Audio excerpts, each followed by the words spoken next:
E aí galera, beleza? Aqui é o Will do canal Jack Game e hoje eu vou estar trazendo para vocês um unboxing desse excelente processador custo-benefício da AMD, o Athlon 200GE. Ele tem um processador aí da nova geração, utiliza o socket AM4, tem excelentes opções de upgrades aí no futuro, além de ser um processador muito bom de entrada. Ele é um processador com 2 núcleos e 4 threads, semelhante ao Pentium G4560 e os i3 de antiga geração. Ele conta aí com a frequência de 3.2 GHz, mas o grande diferencial dele é que ele tem uma VEGA 3 integrada. A VEGA, que é o vídeo integrado da AMD, que a gente vê muito ali no Ryzen 3 200G e no Ryzen 5 2400G também, é um vídeo integrado muito poderoso, apesar de ser mais fraco aí no Athlon. No Ryzen 5 a gente tem a VEGA 11 e no Ryzen 3 a VEGA 8, aqui a gente tem a VEGA 3. Apesar de serem apenas 3 unidades computacionais gráficas, ela dá um show de desempenho no vídeo integrado da Intel, por exemplo, sendo então um ótimo custo-benefício para quem for montar uma máquina de entrada sem placa de vídeo. Então, bora para o unboxing, pessoal!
Bom galera, o cooler dele é bem simplesinho aqui, porque ele tem um TDP bem baixo de 35 watts apenas. E o cooler já vem com o elastômero aqui aplicado, mas eu aconselho vocês retirar esse elastômero e colocar em pasta térmica, porque isso aqui quando seca parece Super Bonder. Aí futuramente quando for trocar o processador e fazer um upgrade, é muito ruim de retirar, então é melhor já botar a pasta térmica ali que é bem mais tranquilo.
I saw diamonds and skies,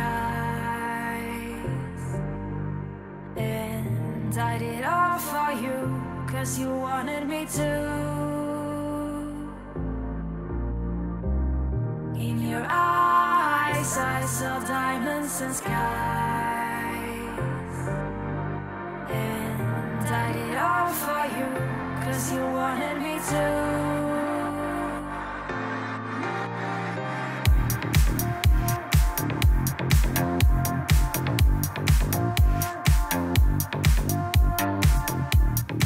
Bom galera, então foi nosso unboxing aí do Athlon 200GE, esse processador com excelente custo-benefício aí da AMD, e em breve vou estar postando aqui no canal testes com ele aí, tanto sem placa de vídeo quanto com as nossas placas também. Então se você gostou desse vídeo, deixe seu joinha, deixe seu like, comente se achar, que ajuda bastante o nosso canal a trazer mais séries para vocês. E se você está gostando do nosso canal e não é inscrito no nosso ainda, faz favor pra gente, se inscreve no nosso canal. Valeu quem assistiu, falou, tchau, tchau e até o próximo vídeo. Valeu galera, falou, tchau, tchau.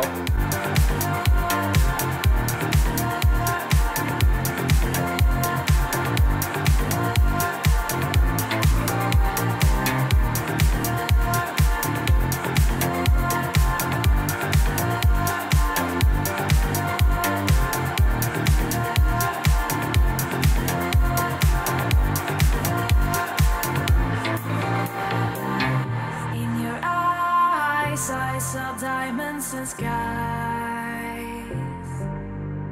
and I did all for you, 'cause you wanted me to.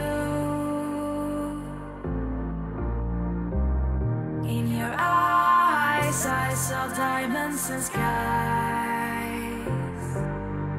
and I did all for you, 'cause you wanted me to.